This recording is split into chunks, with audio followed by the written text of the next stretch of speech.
Ancient Greece styles and fashion designers who was inspired by Farzona Rakhmatova. Ancient Greek garments were influenced by the Minoan civilization of Crete through the Mycenaean civilization, Archaic period, and most importantly from the Classical period. In ancient Greece, women were meant to become good wives and run a household. Women expressed their creativity by wearing different types of garment in different types of colors. Based on my research, many sculptures were white. However, the studies show that the clothing of marbles used to be in color once, and has faded away. For example, sculpture of a Phrysilia core by the artist Ariston of Paros 550 BC is white marble. Still, they reconstructed the marble with a color in 2010. Each of the ancient Greek garments had its symbols. Hence, the women used their garments to communicate social identities like gender, status, and ethnicity. In ancient Greek, there were three main types of garments called peplos, the chiton, and the himation. Both men and women wear some of the same garments, but used different techniques to show their genders. And no one in Greek culture wore trousers. They were all dresses that were uncut, unsewn pieces of cloth.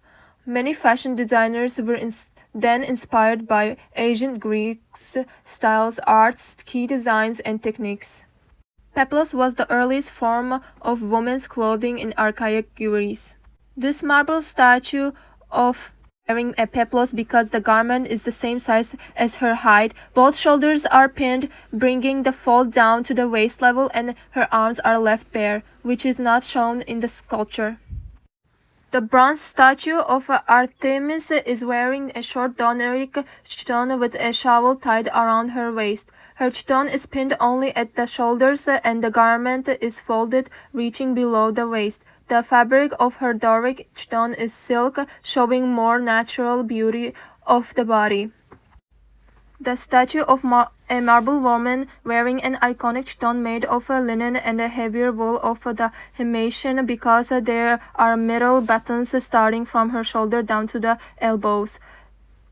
The Quiet Path painting shows that she's also wearing an iconic chiton made of linen and decorative motifs on the dyed fabric wrapped and starting from her shoulder down to her elbows. It was buttoned and pinned. The chiton, originally worn only by men, began to be adopted by women as well. In colder months, women typically wore woolen garments, while lighter materials like linen or silk for the wealthy were preferred during the hot Greek summers. The himation was a key outer garment in ancient Greek women's fashion, worn only the chiton or peplos by both men and women.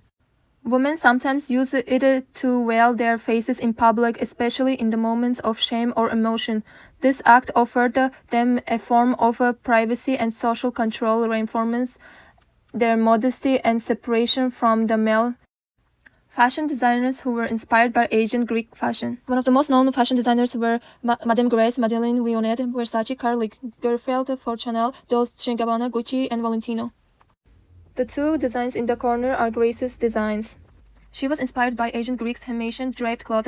These designs are relaxed versions of the fine dense pleating that generally covers her fitted, highly structured bodices. Madeleine Vionnet was inspired by garments like chitons and himation draped naturally on the body. She made the first bias cuts and also makes her collections to show more of natural body. Like around 1930s, she made this winter collection, Caesar evening dress, that is on a bias cut.